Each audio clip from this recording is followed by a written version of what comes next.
مصطفیٰ صلی اللہ علیہ وسلم۔ تو اس کی آمد کی خوشیاں ہم اچھے طریقے سے منا رہے ہیں، اور جتنا ہو سکے اس نعمت عظمیٰ کی آمد پر خوب خوشیوں کا اظہار بھی کیا جانا چاہیے۔ دوسرا پہلو ہے آقا علیہ الصلوۃ والسلام کی ولادت، آپ کی بعثت سے اس کائنات کو کیا کچھ نصیب ہوا، کون کون سی تبدیلیاں معاشرے میں آئیں۔ آپ میں سے بہت سے احباب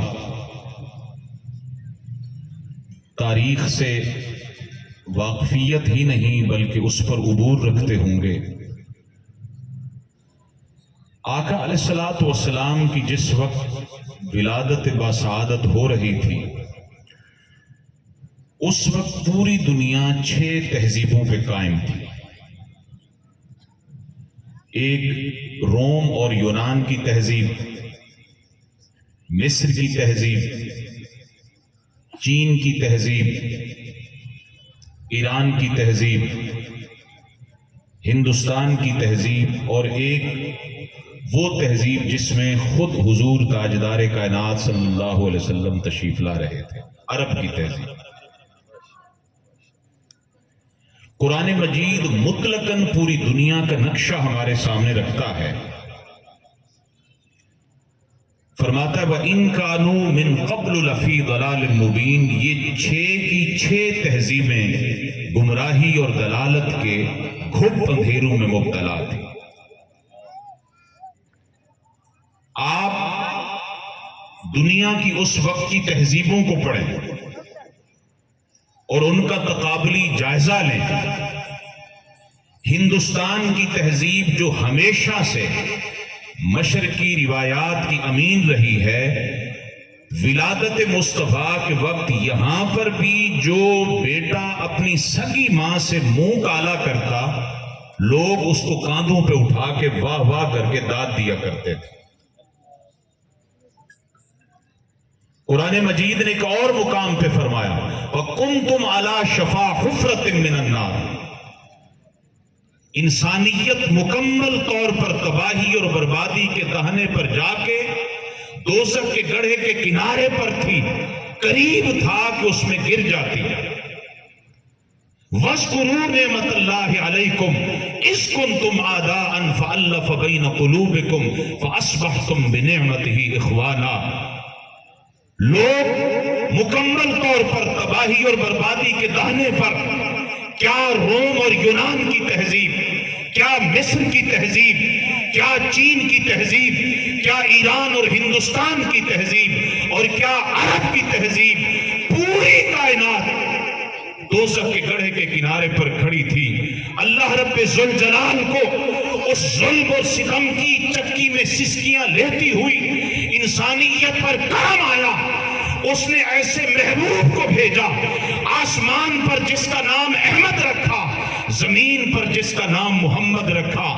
آقا علیہ الصلوۃ والسلام کے دادا جان حضرت عبد المطلب نے آپ کی ولادت باسعادت کے 7ویں دن عقیقہ کر کے جب آپ کا نام محمد رکھا، عرب کے سرداروں نے پوچھا آپ کے آبا و اجداد میں، آپ کے شجرہ نسب میں، آپ کے خاندان میں یہ نام آج تک تو نہیں رکھا گیا، اس نام کا کیا مقصد ہے، کیا مطلب ہے؟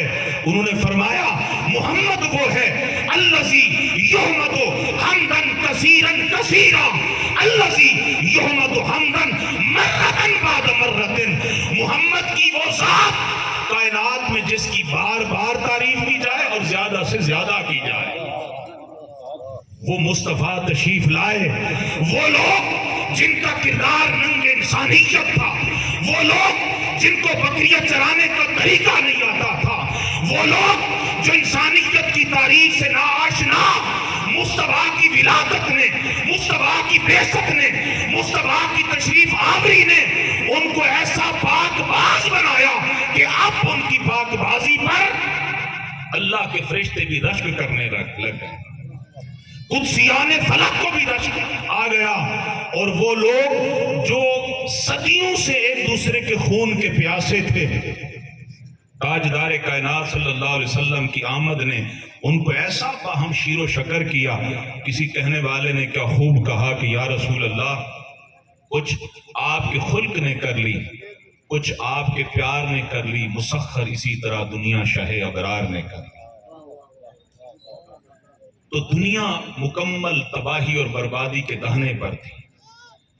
آج ایک مرتبہ پھر جو ہمارے ارد گرد کا ماحول ہے، جب ہم اپنے اندر جائزہ لیتے ہیں، انسانیت نام کی کوئی چیز نہیں رہ گئی، احساس نام کی کوئی چیز نہیں رہ گئی، مسجدیں ویران ہو گئی، نام کے مسلمان ہو گئے، عشق رسول کے محض نعرے بلند ہوتے ہیں، کردار دیکھ لیں جانوروں سے بدتر ہے ہمارے۔ ضرورت اس امر کی ہے کہ آج پلٹ کے میلاد مصطفیٰ کی مبارک ساعتوں میں ہم دوبارہ در رسول پہ جائیں، حضور کی خدمت میں جا کر وہی آقا علیہ السلام کی آمد کی خیرات حاصل کریں جو حضور کی آمد نے آ کر اس وقت معاشرے میں انقلاب برپا کیا تھا۔ چند خرابیاں تھیں جو آج بھی ہیں، جن کی اصلاح حضور تاجدار کائنات صلی اللہ علیہ وسلم نے آ کے فرمائی۔ میں 3 یا 4 خرابیوں کا ذکر کر کے ہمیں اپنے اس دور کو ان خرابیوں کے سامنے رکھ کے اصلاح کی دعوت جو تحریک منہاج القرآن پوری دنیا میں دے رہی ہے وہ فکر آپ کے سامنے رکھنا چاہوں گا۔ آقا علیہ السلام کی تشریف آوری کے وقت لوگوں کی مبارک جبینیں بتوں کے آگے جھکا کرتی تھی۔ آقا علیہ السلام نے شرک کی اس دلدل سے انسانیت کو بچایا، اور 23 سال کے قلیل عرصے میں اپنے غلاموں کی مبارک جبینوں کو توحید اور سجدوں کی وہ لذت عطا فرمائی کہ آقا علیہ السلام کے 16 سال کے نوجوان صحابہ، 22 سال کے نوجوان صحابہ آ کر تکبیر اولیٰ کے ساتھ پہلی صف میں نماز بھی پڑھتے ہیں، اور آقا کی دست بوسی کر کے عرض کرتے یا رسول اللہ صلی اللہ علیہ وسلم وسعت لیلی وسمات نہاری، یا رسول اللہ شرک کی جڑوں کو آپ نے جب سے کاٹا ہے اور ہمیں سجدوں کی لذت عطا فرمائی ہے۔ حضور تب سے کیفیت یہ ہے، راتوں کو نیند نہیں آتی، دن کو پیاس لگی رہتی ہے، ساری رات مصلوں پر بتاتے ہیں، ساری رات مصلوں پر گزارتے ہیں، ہمارا جسم، ہماری ہڈیاں، ہماری شخصیت، ہماری ذات مصلے پر ہوتی ہے، لیکن یا رسول اللہ ہماری روح مولا کی دہلیز پر ہوتی ہے۔ رات کے تنہائی کے عالم میں ہمارا رب مصلے کی پشت پر جب ہمارا تڑپنا دیکھتا ہے، بھڑکنا دیکھتا ہے، بے چینی اور اضطراب کو دیکھتا ہے، تو اپنی محبت کی شراب ہمیں پلاتا ہے۔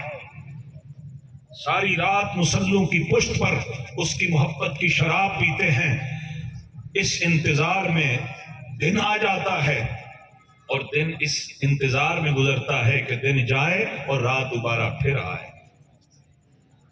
شرک کا خاتمہ کیا، شرک کو جڑ سے اکھاڑ کر پھینکا، اور وصال باکمال سے پہلے یہ اعلان قیامت تک آنے والی امت کے سپرد فرما دیا، فرمایا انی لا اخشی علیکم ان تشرکوا بعدی، میرے غلاموں وہ جبینیں جو بتوں کے آگے جھکا کرتی تھی، جو بارش طلب کرتے تھے بتوں کے آگے جایا کرتے تھے، بیٹے طلب کرنے کے لیے بتوں کے آگے جایا کرتے تھے، دشمن پر فتح مانگنے کے لیے بتوں کے آگے جایا کرتے تھے، میں نے کفر اور شرک سے اپنی امت کو اس طرح پاک اور صاف کر دیا ہے، اب تمہیں خوشخبری دے کے جا رہا ہوں کہ قیامت تک میری امت میں شرک پلٹ کر نہیں آئے گا۔ شرک کی جڑیں کاٹ کے رکھ دی مصطفیٰ کریم صلی اللہ علیہ وسلم نے، اور یہ امت کو نوید اور خوشخبری سنا کے گئے کہ میرے بعد قیامت تک تم فاسق بھی بن سکتے ہو، فاجر بھی بن سکتے ہو، قاتل بھی بن سکتے ہو، طلب دنیا میں ایک دوسرے کا خون بھی بہا سکتے ہو، لیکن میری امت کا کوئی فرد، کوئی جماعت مشرک نہیں بن سکے گی۔ شرک کا دروازہ بند کر دیا۔ پہلے نبی اپنی امتوں میں موجود ہوتے، نبیوں کی موجودگی میں قوم شرک کی لت پت میں مبتلا ہو جاتی، لیکن آقا علیہ السلام شہدائے احد کے مزارات پر، یہ آپ کی حیات ظاہری کا آخری خطاب تھا، وہاں تشریف لے گئے، جہاں اور باتیں فرمائیں، وہاں یہ بھی فرمایا کہ انی لا اخشی علیکم ان تشرکوا بعدی، تمہیں مبارک ہو میرے بعد اب قیامت تک تم مشرک نہیں بن سکتے۔ شرک کا خاتمہ کر، پلٹ آئے مولا کی طرف، رجوع کرے رب کی طرف۔ وہ نوجوان جنہوں نے عشق مجازی کو سب کچھ سمجھ رکھا ہے، عشق مجازی کی خاطر ہر مبارک رشتے کے تقدس کو انہوں نے پامال کیا ہے۔ نوجوانوں، تم نے عشق مجازی کی چند لذتوں کو چکھا ہے، پلٹ آؤ ادھر مصطفیٰ کی طرف۔ وہ مصطفیٰ جو راستہ عطا فرما کے گئے، کچھ عشق و محبت کے باغات ادھر بھی ہیں، کچھ اللہ کی محبت کی نہریں ادھر بھی رہتی ہیں۔ آؤ ادھر قدم رکھو، اپنے جبینوں کو سجدوں کی لذتیں عطا کرو، راتوں کو مولا کے حضور اٹھ اٹھ کے رونا سیکھو۔ یہ مصطفیٰ کریم صلی اللہ علیہ وسلم کی ولادت باسعادت نے آ کر معاشرے کی پہلی اصلاح فرمائی، انسان کا تعلق اپنے مولا سے جوڑا۔ آج اگر کوئی شخص مصطفیٰ کا میلاد مناتا ہے، آقا کی آمد کی خوشی کرتا ہے، جھنڈے لہراتا ہے، جلوس کرتا ہے، سب کچھ کرتا ہے، اور یقیناً اسے کرنا چاہیے، لیکن اپنے مولا سے تعلق توڑے بیٹھا ہے، رب کے حضور سجدہ ریز ہونا اپنی توحید سمجھتا ہے، وہ سب کچھ ہو سکتا ہے، مصطفیٰ کا عاشق اور غلام نہیں ہو سکتا۔ دوسری خرابی جو اس معاشرے کا حصہ تھی، وہ لوگ بیٹیوں کا باپ کہلوانا پسند نہیں کرتے تھے۔ قرآن مجید میں اللہ کریم نے ارشاد فرمایا اذا بشر احدهم بالانثى ظل وجهه مسودا وهو كظيم۔ ان میں سے جب کسی کو یہ کہا جاتا نا کہ تمہارے گھر میں بیٹی پیدا ہوئی، یہ سن کر ان کے چہرے سیاہ ہو جایا کرتے تھے۔ اسی آیت کے تحت علامہ ابن کثیر نے وہ حدیث مبارک لکھی ہے جو آپ سنتے رہتے ہیں۔ آقا علیہ السلام کی خدمت میں ایک شخص حاضر ہوا، یا رسول اللہ صلی اللہ علیہ وسلم، ایک گناہ ہے جو مجھے سونے نہیں دیتا۔ آقا علیہ السلام تشریف فرما ہے، فرمایا کون سا گناہ ہے؟ آقا یہ اس زمانے کی بات ہے جب ہم بیٹیوں کو قتل کرنا اپنے لیے اعزاز سمجھا کرتے تھے۔ میں نے شادی کی، میری بیوی حمل کی امید کے ساتھ ہوئی تو میں تجارت کاروبار کی غرض سے کہیں دور چلا گیا۔ میں تلقین کر کے گیا کہ بیٹا پیدا ہو تو آپ نے خوشی کا اظہار کرنا ہے، بیٹی پیدا ہو تو قبیلے کے رواج کے مطابق اس کو زندہ درگور کر دینا ہے۔ حضور میں 7 سال کے بعد جب واپس پلٹا تو ایک چھوٹی سی ننھی منی بیٹی دروازے پر نمودار ہوئی، اس کو دیکھ کر میری آنکھوں میں خون اتر آیا۔ میں نے پوچھا کہ آپ کون ہیں؟ وہ کہنے لگی کہ میں اس گھر کے مالک کی بیٹی ہوں۔ مجھے بہت غصہ آیا، میں گھر میں داخل ہونے لگا، اس نے اس طرح بازو پھیلائے، کہا آپ اندر نہیں جا سکتے، یہ ہمارا گھر ہے۔ میں نے کہا کہ میں اس گھر کا مالک ہوں۔ جب اس نے سنا کہ میرے بابا ہیں، وہ بچی خوش ہو گئی۔ میں جب گھر پہنچا تو میں نے کوئی ہتھیار میرے ہاتھ میں لگا تو میں نے بیوی پر ظلم کرنا شروع کر دیا کہ تو نے تو میری ناک کٹوا کے رکھ دی، قبیلے والوں کو کیا منہ دکھاؤں؟ اس نے کہا کہ ماؤں کے دل اتنی سخت نہیں ہوتے کہ اپنی کلیوں کو اپنے ہاتھوں سے وہ مسلیں۔ حضور 7 دن میں گھر میں رہا، باہر نہیں نکلا۔ 7ویں دن میں نے بیوی کو کہا کہ اس کو تیار کرو، میں دوست کے ہاں دعوت پہ جانا چاہتا ہوں، اس کو لے جانا چاہتا ہوں۔ وہ رونے لگی، اس نے کہا کہ تو اس کو مارنے جا رہا ہے۔ حضور میں زبردستی اس کو لے گیا، بچی کو۔ وہاں جس جگہ پانی کا چشمہ تھا میں نے جا کے وہاں اپنے قد کے برابر گڑھا کھودا۔ حضور اس دوران جب زمین کی گرد اور ڈسٹ میرے چہرے پر پڑتی تھی، میری بیٹی آ کر اپنے دوپٹے سے میرا چہرہ صاف کرتی۔ اور وہ بیلچہ اور کدال اٹھا کے کھدائی میں میری مدد بھی کرنا چاہتی تھی، لیکن اس سے اٹھایا نہیں جاتا تھا۔ میرے قد کے برابر جب وہ گڑھا کھد گیا، میں نے اس میں پانی چھوڑا اور پانی لبالب بھر گیا۔ اب میں نے خون بھری نگاہوں سے بیٹی کی طرف دیکھا۔ میری بیٹی سہم گئی، ڈر گئی۔ یہ جن کو اللہ نے بیٹیاں دی ہیں وہ خوب جانتے ہیں کہ بیٹی اگر گھر میں کوئی غلطی کر بیٹھے اور آپ غصے بھری نگاہوں سے اس کی طرف دیکھیں، کیا کیفیت ہوتی ہے اس بیچاری کی۔ حضور وہ ڈر گئی۔ جب میں نے اس کو اٹھا کر اس گڑھے میں ڈالنا چاہا، اس نے دونوں ہاتھ اس طرح جوڑ کے میرے گلے میں پیوست کر لیے۔ اس نے کہا آپ مجھے مارنا چاہتے ہیں؟ میں نے زبردستی اس کے ہاتھ چھڑوائے اور اس کو میں نے اس گڑھے میں ڈالا۔ پہلا ہوتا کھا کے جب نمودار ہوئی، اس نے کہا بابا بیٹیوں کے ساتھ بھی کوئی ایسا کرتا ہے؟ میں تو خوش تھی کہ میرے ابا آئیں گے، میں ان کی خدمت کروں گی، نوکری کروں گی، پاؤں دباؤں گی، کنگھی کروں گی، اس کے سینے پر اس کی گود میں بیٹھ کر کھیلوں گی۔ لیکن یہ تو نہیں پتا تھا کہ آپ میرے ساتھ یہ سلوک کریں گے۔ آقا وہ دوسرے غوطے پر پھر نمودار نہیں ہوئی۔ میں نے جب جا کر اپنی بیوی کو بتایا تو میری بیوی دوڑتی آئی، اس کی تیرتی ہوئی لاش کو آ کے اٹھایا۔ حضور تب سے اللہ نے آپ کو بھیجا، آپ کا کلمہ بھی پڑھ لیا، اسلام کا پٹا بھی گلے میں ڈال لیا، لیکن آقا جب بیٹی کی وہ چھوٹی چھوٹی معصوم باتیں یاد آتی ہیں کلیجہ پھٹتا ہے۔ بیٹی کا جب رونا یاد آتا ہے، حضور راتوں کی نیند تج ہو گئی، برباد ہو گئی۔ آقا اسلام قبول کر کے بھی آج سکون اور چین کی دولت سے محروم ہوں، یہ سن کر تاجدار کائنات صلی اللہ علیہ وسلم کی چشمان مقدس سے بھی آنسو رواں ہیں۔ آقا علیہ السلام فرما رہے ہیں اللہ کے بندے گناہ تو نے بڑا کیا ہے، لیکن ان الاسلام یہدم ما کان قبلہ، اللہ کریم اسلام لانے سے پہلے کے جتنے گناہ ہوتے ہیں اسلام لانے کے ساتھ ہی مٹا دیتا ہے۔ یہ بیٹیوں کے ساتھ سلوک کیا جاتا تھا، اور قرآن مجید نے کہا کہ قیامت کے دن ان معصوم کلیوں کو آگے کیا جائے گا اور ان قاتلوں کو آگے کھڑا کر کے پوچھا جائے گا بِأَيِّ ذَنبٍ قُتِلَ، بتاؤ یہ معصوم کلیاں کس جرم کی پاداش میں قتل ہوئی تھی؟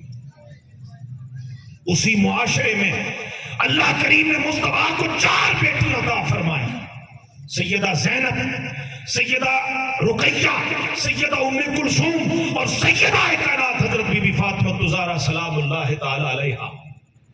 ہم نے حسنین کریمین کے بارے میں تو پڑھا کہ آقا علیہ السلام ان کو کاندھوں پہ اٹھایا کرتے تھے، گود میں کھلایا کرتے تھے، زبانیں چسوایا کرتے تھے۔ سیدہ زینب کو اللہ کریم نے ایک بیٹا اور ایک بیٹی عطا فرمائی تھی۔ بیٹے کا نام تھا حضرت علی الزینبی اور بیٹی کا نام تھا حضرت امامہ۔ یہ سیدہ کائنات کے وصال کے بعد پھر مولا کائنات کے نکاح میں آئی تھی۔ بیٹی کی محبت دیکھیں، آپ حدیث کی کتب اٹھا کر پڑھیں، آقا کی جو محبت، آقا علیہ السلام کی جو توجہ حسنین کریمین اور سیدہ عالم سیدہ کائنات کی اولاد کو ملتی تھی، وہی محبت تاجدار کائنات علی الزینبی کو بھی دیتے، حضرت امامہ کو بھی دیتے۔ اور سیدہ زینب حضور کی پہلی بیٹی اولاد جب مدینہ کی طرف ہجرت فرمانے لگی تو حبار بن الاسود نے آپ کو کھینچا تھا، آپ نے پڑھا ہوگا، اور آپ نیچے گری تھی اور زخمی ہوئی۔ وہ زخم آپ کے وصال با کمال تک ساتھ رہے۔ کتب حدیث میں آتا ہے ان زخموں کی شدت کی وجہ سے سیدہ زینب بھی رات کو نہیں سوتی تھی، حضور بھی ان کے ساتھ اٹھ کے بیٹھ کے رویا کرتے تھے، حضور بھی نہیں سویا کرتے تھے۔ یہی محبت آقا کی سیدہ رقیہ کے ساتھ، سیدہ ام کلثوم کے ساتھ، سیدہ کائنات فاطمہ الزہرا پر تو محبتوں کی انتہا کر دی۔ سیدنا فاروق اعظم فرماتے ہیں ہم نے آنکھوں سے دیکھا سیدہ جب آقا کی بارگاہ میں آتی آقا کھڑے ہو جایا کرتے تھے، خوش آمدید کہتے، وہ کملی جس کی رب قسمیں کھاتا ہے، یا ایھا المزمل قم اللیل الا قلیلا، وہ چادر نیچے بچھاتے، بیٹی کو وہاں بٹھاتے، خود بعد میں بیٹھتے، بیٹی کے ہاتھ چومتے، ماتھا چومتے، پتہ کیا فرماتے، میری بیٹی، میرے یہ غلام جب مجھ سے گفتگو کرتے ہیں، مجھ سے کلام کرتے ہیں، ہر غلام یہ کہتا ہے فدا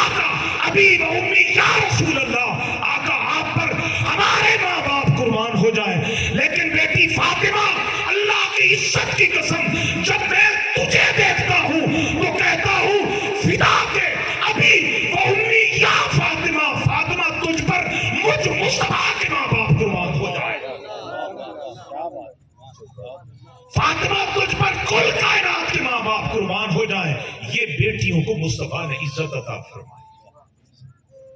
جس معاشرے میں بیٹیوں کو قتل کیا جانا اپنے لیے اعزاز سمجھا جاتا تھا، اسی معاشرے میں اللہ کریم نے مصطفیٰ کو 4 بیٹیاں دی اور محبتوں کے انتہا بھی فرمائی۔ حضور جب یہ آیت نازل ہوئی نا، یوصیکم اللہ فی اولادکم للذکر مثل حظ الانثیین، یہ ترکہ کی تقسیم پر آقا علیہ الصلوۃ والسلام غلاموں میں تشریف لے آئے، فرمایا یہ تقسیم اللہ کی ہے میرے غلاموں، جس نے بیٹی کے مقابلے میں بیٹے کو 2 حصے دیے ہیں، اس کا اختیار اگر اللہ مجھے دیتا تو میں بیٹے کے مقابلے میں بیٹی کو 2 حصے دیتا۔ کیا بیٹیوں کو آج نہیں قتل کیا جاتا؟ بیٹیوں کو آج قتل کیا جاتا ہے، انہیں جاہل رکھ کے، انہیں تعلیمات ازواج مطہرات سے دور رکھ کے، انہیں اسوہ سیدہ کائنات سے دور رکھ کے، یا انہیں حق کی وراثت سے محروم کر کے ان کو آج قتل نہیں کیا جاتا؟ کیا جاتا ہے۔ زبردستی ان کا ترکہ، ان کا حق لے کر ان بیٹوں کو دیا جاتا ہے۔ وہ بیٹے آخری عمر میں جب گرمان سے پکڑ کے باہر نکالتے، اس وقت بوڑھے باپ کا پٹکا اور اس کی دستار سنبھالنے والی ہوئی بیٹیاں ہوتی ہیں جس کو اس نے جائیداد سے محروم کیا ہوتا ہے۔ تحریک منہاج القرآن اس صدی میں آقا علیہ الصلوۃ والسلام کی اس تبدیلی کو لے کر چل رہی ہے جس کا منہ بولتا ثبوت یہ بیٹیاں، یہ بہنیں، یہ مائیں آپ کے سامنے بیٹھی۔ سیدہ کائنات کا مبارک اسوہ بھی دیا جا رہا ہے، تعلیمات بھی دی جا رہی ہیں، اور یہ پیغام دیا جا رہا ہے مصطفیٰ کا میلاد منانے والوں، مصطفیٰ کی آمد پہ خوشیوں کا اظہار کرتے ہو، لیکن بیٹی کو اگر علم سے، کردار سے، ریاست سے محروم کرتے ہو، اس کا مطلب یہ ہے کہ کلمہ پڑھ کے بھی زمانہ جاہلیت میں جی رہے ہو۔ آقا علیہ السلام کی تعلیمات کی روح کو، میلاد کی روح کو آپ نے نہیں۔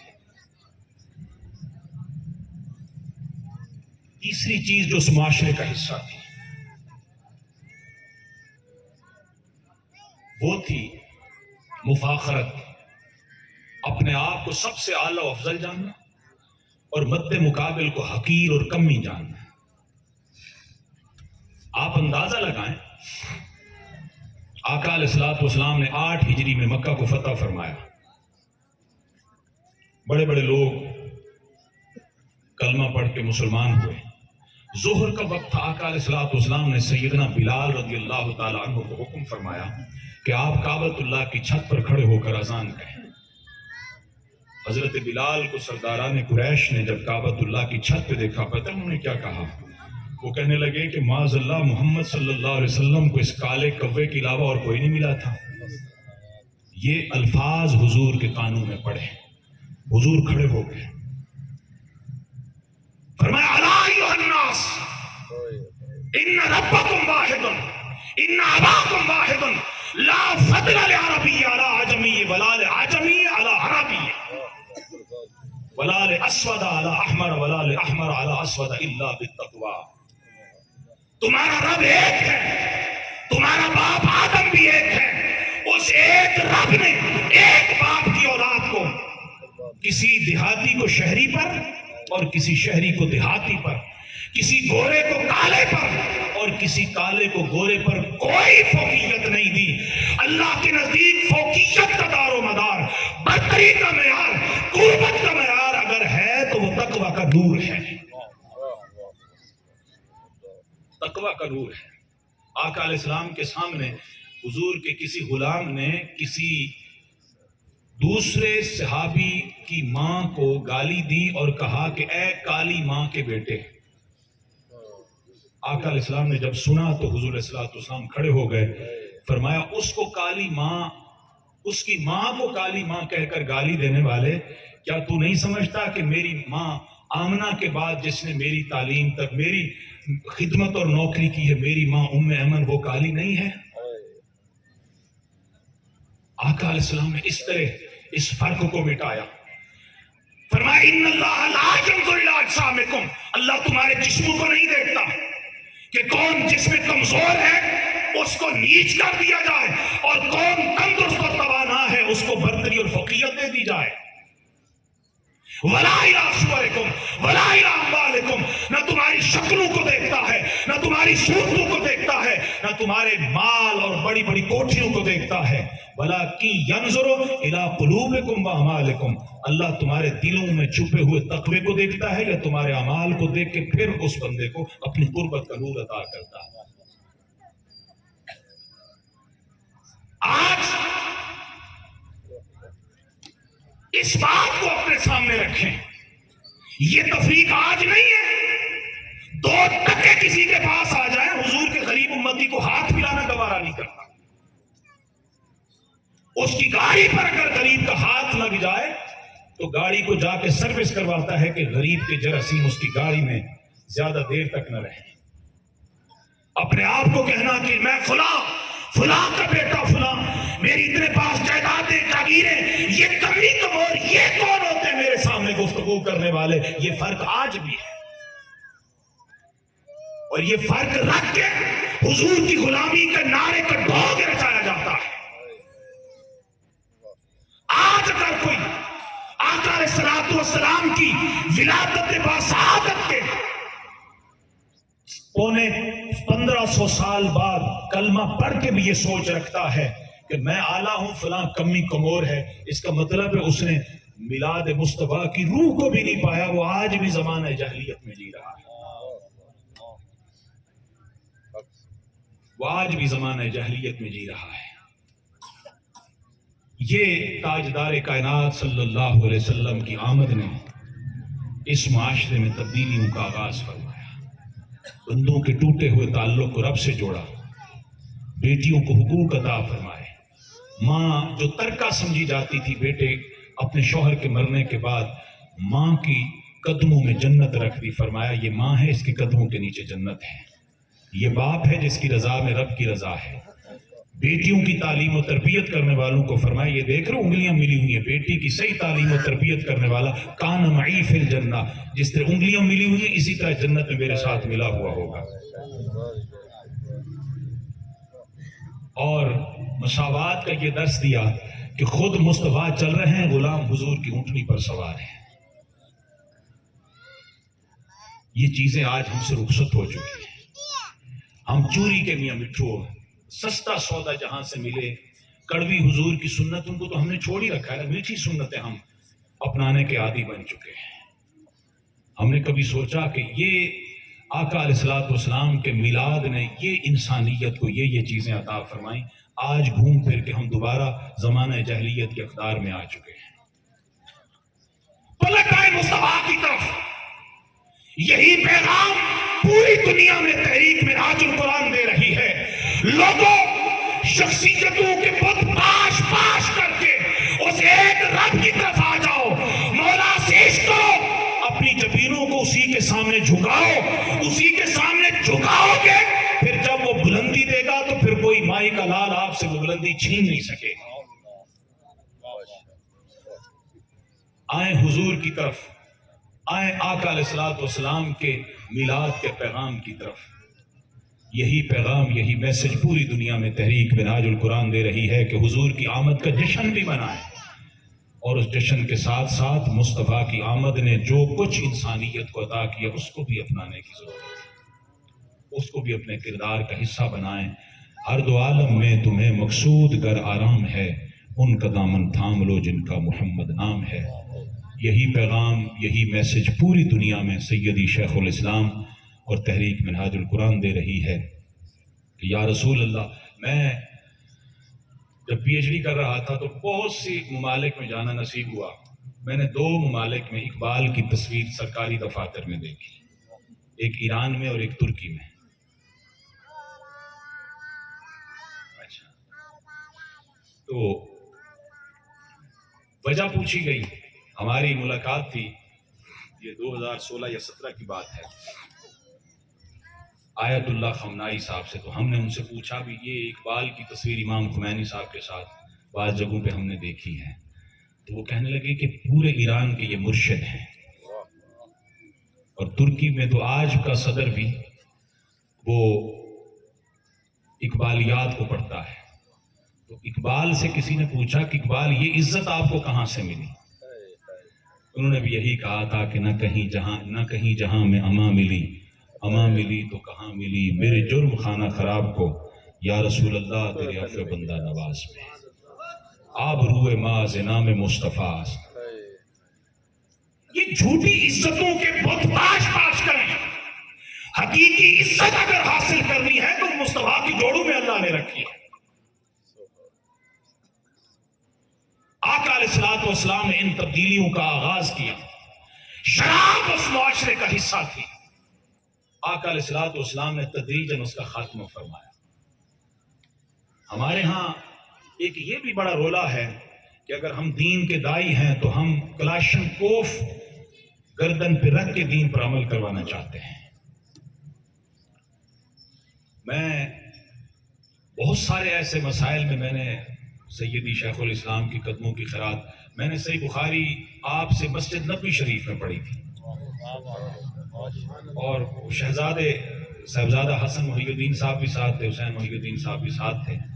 تو بہت سارے آرٹیکل میں نے آپ کی خدمت میں پیش کیے. اب وہ بہت ساری چیزیں ہیں کہ جب ہم بتانے کی کوشش کرتے ہیں تو ایسے لگتا ہے کہ ہمیں قبل از وقت شہید کر دیا جائے گا. اس وجہ سے پھر ہم چپ ہو جاتے ہیں. کبھی کام بہت سارے کرنے ہیں، یعنی ہمیں جکڑ کے رکھ دیا گیا ہے. یہ نہیں کرنا، یہ کرو گے تو یوں ہو جائے گا. یہ اسلام سے بڑھ کر خوبصورت کائنات میں کوئی مذہب ہی نہیں ہے. لیکن بدقسمتی سے وہ مشتاق احمد یوسفی صاحب فرمایا کرتے تھے نا کہ میں جب عرب میں گیا تو مجھ سے انہوں نے پوچھا کہ کہاں سے آئے ہو؟ میں نے کہا پاکستان سے. کہنے لگے یار کمال ہے، مسلمان ہم بھی ہیں لیکن تم تو کلمہ پڑھ کے کوئی بابلے ہی ہو گئے ہو.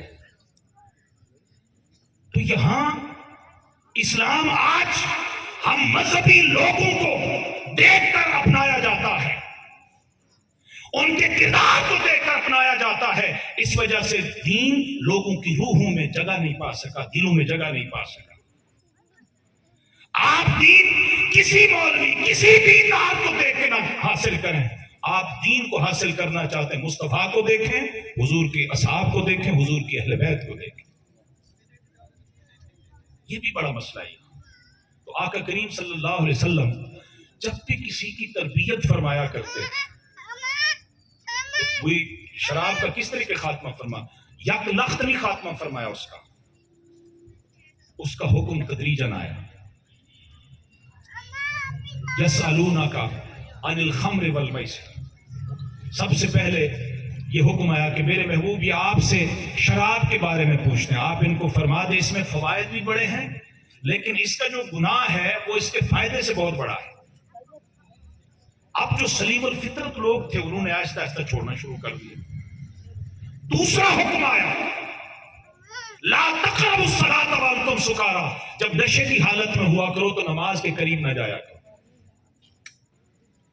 اب اس کا فائدہ یہ ہوا نماز کے وقت سے بہت ٹائم پہلے پینے والے شراب کو چھوڑ دیا کرتے تھے. آخری حکم آیا انما الخمر والمیسر والانصاب والازلام رجس من عمل الشیطان فاجتنبوہ، یہ شیطانی عمل ہے، اس سے اجتناب کرو. آقا علیہ الصلوۃ والسلام نے اس طریقے سے اس لعنت کا اس معاشرے سے خاتمہ فرمایا. شراب جو پانی کی طرح پی جاتی تھی، جہاں اس کا معاشرے سے خاتمہ فرمایا وہاں دین کی روح بھی عطا فرمائی کہ دائی کسی بے عمل انسان کو دین کی طرف بلانا چاہے تو اس کا طریقہ کیا ہونا چاہیے. آقا علیہ السلام کی خدمت میں سرداروں کا گروہ آیا جس میں 15 سے 20 سردار تھے.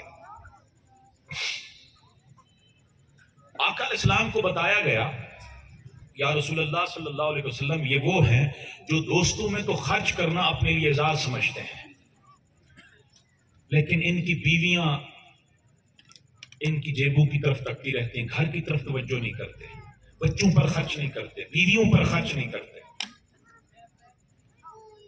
یہ چیز آج ہمارے اندر بھی ہے. میں جس فیملی سے تعلق رکھتا ہوں ہمارے ہاں سارے کئی مربوں کے مالک ہیں، 2 3 شادیاں کر رکھی ہیں. میں اپنی مثال اس لیے دے رہا ہوں کہ تاکہ کوئی یہ نہ سمجھے کہ ہمیں کوئی تنقید کا نشانہ بنایا جائے. ایک بیچاری فطرانہ لے کے گزارا کر رہی ہے اور دوسری کو انہوں نے بحریہ ٹاؤن میں کروڑ روپے کی کوٹیاں خرید کر دی ہوئی، اور یہ آپ مجھ سے زیادہ بہتر جانتے ہیں، ایک سلائی کڑھائی پہ محنت مزدوری کر کے، اور وہ مربوں کے مالک ان کی طرف دیکھنا گوارا نہیں کرتے۔ حضور کو بتایا کہ یا رسول اللہ ان میں یہ خرابی ہے۔ آقا علیہ السلام نے سیدنا ابو ہریرہ رضی اللہ تعالیٰ عنہ کی طرف دیکھا، فرمایا یا ابا ہریرہ، اب حضور کی تعلیم اور تربیت اور حضور کی اصلاح کا طریقہ دیکھیں۔ ان کو نہیں خطاب فرمایا، ان کا نہیں نام لیا، بلکہ مطلقاً فرمایا یا ابا ہریرہ دینار انفقتہ فی سبیل اللہ، ایک دینار وہ ہے جس کو تو اللہ کے راستے میں خرچ کرتا ہے، وہ بھی اللہ کو بہت محبوب ہے۔ دینار انفقتہ علی مسکین، ایک دینار وہ ہے جس کو تو کسی مسکین پہ خرچ کرتا ہے، وہ بھی اللہ کے نزدیک بڑی عظمت اور برکت والا ہے۔ دینار انفقتہ علی رقبہ، ایک دینار وہ ہے جس کو تو کسی قیدی کو چھڑانے پہ خرچ کرتا ہے، لیکن فرمایا اعظم اجرا الذی انفقتہ علی اہلک، اللہ کے نزدیک ان سارے دیناروں میں سے افضلیت کے مقام پر وہ پہنچتا ہے جس کو تو اپنے بیوی بچوں پہ خرچ کرتا ہے۔ ان کی تربیت کرنا مقصود تھا۔ حسنین کریمین گھر میں موجود تھے، ایک دیہاتی حضور کی خدمت میں آیا، آقا علیہ السلام دولت خانے پہ موجود نہیں تھے۔ آپ نے شہزادوں نے دیکھا کہ وہ وضو سنت نبوی کے طریقے کے خلاف کر رہا ہے۔ شہزادے گھر گئے، امی جان کی خدمت میں عرض کیا کہ پانی دیں، ہم باہر وضو کرنا چاہتے ہیں۔ پانی لے آئے، اس بزرگ کے سامنے آ کر دونوں شہزادوں نے وضو کیا۔ فرمانے لگے آپ بزرگ ہیں، آپ ہمیں دیکھیں کہ ہم میں سے صحیح وضو کون کرتا ہے۔ جو حضور کے طریقے پر ہوتے ہیں، جو آقا علیہ السلام کے دین کا احیاء کرنے والے ہوتے ہیں، ان کی طبیعتوں میں شدت پسندی نہیں ہوتی، ان کی طبیعتوں میں نرمی ہوتی ہے، اعتدال ہوتا ہے، محبت ہوتی ہے۔ آپ سیدھی سی بات ہے، کسی کو گالی دے کے اپنا پیغام اس تک پہنچا سکتے ہیں، گالی بھی دیں اور کہیں کہ یہ میرا میسج قبول کرو، نہیں پہنچا سکتے جب تک آپ اسے محبت نہیں دیں گے، قربت نہیں دیں گے۔ شہزادوں نے وضو کیا اور وہ بندہ خود شرمندہ ہوا، اس نے کہا نہیں، تمہارا وضو کیسے خراب ہو سکتا ہے؟ جنہوں نے حضور کی زبان چوس کے تربیت حاصل کی ہو، ان کا وضو کیسے خراب ہو سکتا ہے؟ وضو تو میرا خراب ہے۔ یہ حضور کے میلاد کا پیغام ہے کہ لوگوں کی اصلاح کیسے کرنی ہے۔ میرا ایک ذاتی واقعہ ہے اور یہ آپ کو امانتاً بتا رہا ہوں، آگے شیئر نہ کیجیے گا ورنہ میں پہلے ہی بہت زیادہ فتووں کی زد میں ہوں۔ یہ غالباً 2015-16 کی بات ہے، 15-16 یا 16-17 کی، 15-16 کی بات۔ ہمارے پی ایچ ڈی کے کلاس فیلوز میں 2 قادیانی آ گئے تھے۔ ہمارے اسکالرز کو جب پتہ چلا تو انہوں نے بائیکاٹ شروع کر دیا۔ انہوں نے مجھے سی آر وغیرہ بنایا ہوا تھا، میں نے کہا یار ویسے افسوس ہے، آپ اس لیول پر پہنچ کر بھی اگر ان کو قائل نہیں کر سکتے تو پھر کم از کم ہم سب کو ڈوب کے مر جانا چاہیے۔ حضور کے دین کا داعی اپنے آپ کو نہیں کہلوانا چاہیے۔ آج کل یہ ہوتا ہے نا کہ گالیاں دے کے آپ کسی کو دور کر دیتے ہیں، بجائے اس کے کہ آپ آقا علیہ السلام کی تعلیمات پر عمل کر کے اور حضور کے دین کے اچھے داعی بن کے ان کو قریب کریں۔ دور کیا جاتا ہے جی فلاں ہے تو بھاڑ میں جائے، یہ ہے وہ ہے، اور گالیوں کا ایک نہ ختم ہونے والا سلسلہ شروع ہو جاتا ہے۔ تو میں قائل نہیں کر سکا، اور آپ کو پتہ ہے جن کو قائل کرنا اور مولوی کو قائل کرنا برابر ہے۔ جن پھر بھی قائل ہو جاتا ہے لیکن مولوی قائل نہیں ہوتا۔ مولوی میں خود ہوں، میں کسی پر تنقید نہیں کر رہا، میں یہاں محبت کا پیغام دینے آیا ہوں، نفرت نہیں پھیلانے۔ ویسے ایک بات آ گئی ہے، یہ بزرگ فرمایا کرتے تھے، میرے ایک استاد محترم تھے پیر کرم شاہ صاحب کے، وہ شاگرد تھے تو میرے استاد تھے، وہ فرمایا کرتے تھے کہ پیر صاحب یہ فرمایا کرتے تھے کہ جن تو قائل ہو سکتا ہے، مولوی قائل نہیں ہو سکتا۔ میں ان کو قائل نہیں کر سکا۔ بہرحال میں نے ان کے ساتھ دوستی لگائی اور آنا جانا شروع کر دیا۔ آپ ان کے اعتراضات سنتے نا، انسان کا دماغ پھٹ جاتا ہے۔ یہ جو ہم کرائے کے اور عارضی اور جذباتی ہم یہاں دین کے مجاہد بنے پھرتے ہیں، یہ صحیح معنوں میں اگر حضور کے دین کی تبلیغ کرنا چاہتے ہیں تو ذرا دین کے دشمنوں کے سامنے بیٹھیں، اقلیتوں کے سامنے بیٹھیں جن کے اعتراضات ہیں۔ میں 4 سال کوشش کرتا رہا، محنت کرتا رہا، ان کے طعنے بھی برداشت کرتا رہا۔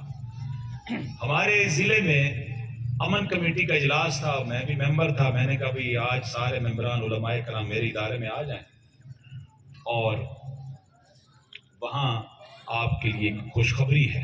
سارے آ گئے۔ میں نے ابھی تعارف کروا ہی رہا تھا، میں نے کہا اس کا نام رضوان ہے اور اس کا نام فیضان ہے، یہ احمدی ہیں۔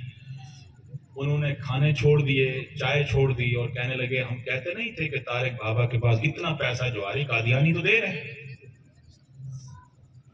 چلے گئے تو میرے 2-4 دوست انتظامیہ میں، ہم نے مل کے ان کو کلمہ پڑھایا۔ ہم نے مؤلفۃ القلوب کے تحت ہم نے ان کو کچھ 5-6 لاکھ روپے بھی پیش کیے۔ اب ہم نے ان کے اعزاز میں بہت بڑی تقریب رکھی، مسلمان ہو چکے تھے۔ لہجہ میں ایک یونیورسٹی کی کیمپس ہے، وہاں کی بہت بڑی پروفیسر ان کی رشتہ دار تھی، وہ بھی مسلمان ہوئی، وہاں پہ تشریف لائے۔ اب وہ تعداد 36 تک پہنچ چکی ہے۔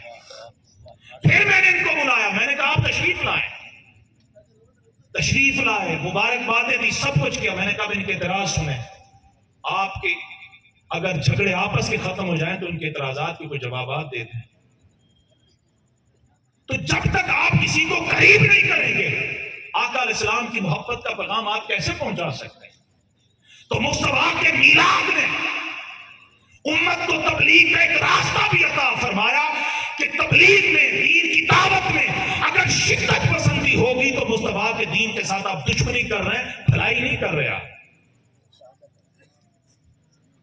آپ کو 100 بار گالی کوئی دے لیکن 101ویں بار پھر آپ اس کے پاس چلے جائیں کہ اب تو آپ کا غصہ ٹھنڈا ہو چکا ہوگا، پھر وہ آپ کا پیغام سنے۔ آخری بات، میں نے خطاب تو پہلے ختم کر دیا تھا۔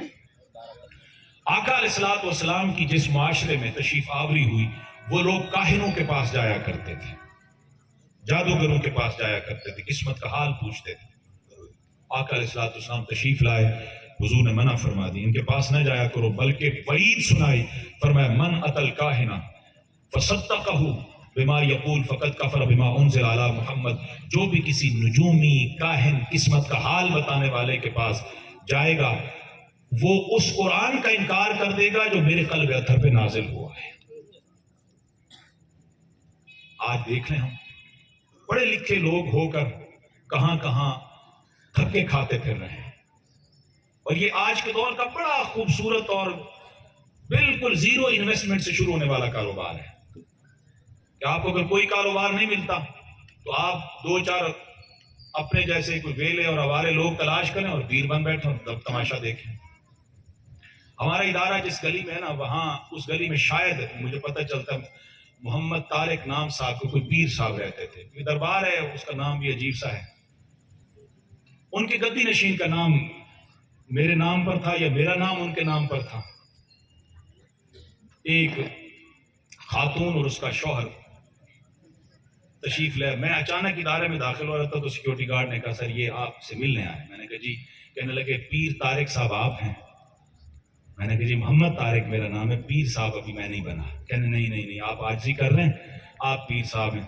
اور بچے کو اٹھایا ہوا تھا، بچے کی پوری ٹانگ آگ میں جلی ہوئی تھی، ریشہ بہ رہا ہے، خون بہ رہا ہے۔ اتنی توفیق نہیں ہوئی کہ ہاسپٹل میں جا کے پٹی کروائیں، کوئی صفائی ستھرائی کروائیں، نہیں آپ دم کریں گے۔ ہمیں کسی نے بتایا کہ یہاں کامل پیر طارق صاحب رہتے ہیں، اور میں پریشان پڑا۔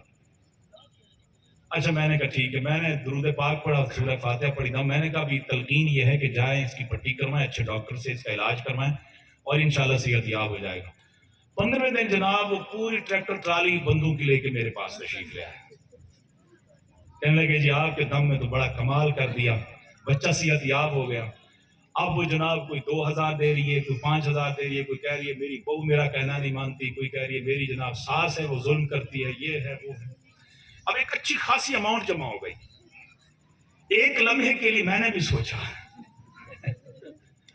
کہ یہ کن چکروں میں پڑے ہوئے، روزانہ یہ ٹینشن وہ ٹینشن، 800-900 بچے بچیاں ان کے یہ معاملات۔ خیر میں نے پھر ان کو بتایا، میں نے کہا جس پیر صاحب کے پاس آپ آئے تھے نا، یہ ان کا گھر ہے، آپ غلط جگہ پہ پہنچے، لیکن اب چونکہ آپ دے چکے ہیں، یہ ادارے کے اکاؤنٹ میں جائیں گے، اب آپ کا داخلہ یہاں پہ منع۔